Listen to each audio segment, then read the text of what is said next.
Usually, it's very hard to see the future. People don't know what to do with that, how to talk about it, and then one day it happens, and everyone say that, wow, that's so trivial. We expected this one. So even in the last minute, it's very hard to talk about the future.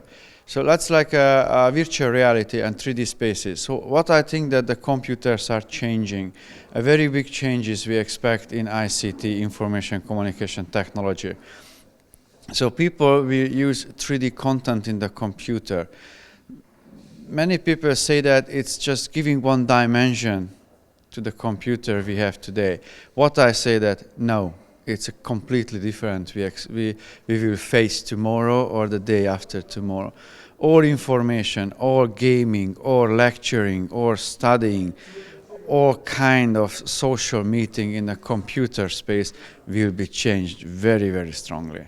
And it's very soon. We have 1 or 2 years and we will be in.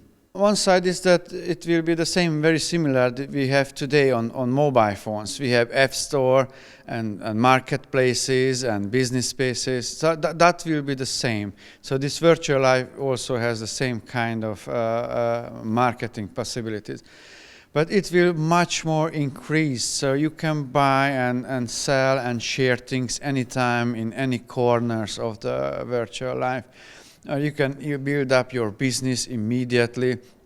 So much and stronger meetings, so much and stronger information changing. It's very hard to say that I'm working in this system with my colleagues and my friends in the last few months. Is really, really powerful, much faster, and it's very hard for us to go back to the normal two-dimensional computer life. So hard to change information, so hard to find the business models. It's very hard to explain. So you should try it, and it's a drug inside. You will not go back to 2D anymore. So in 3D, everything is non-linear. So you can find things and talk about things and work together. I don't know. It's just simply once you try, you will never get back.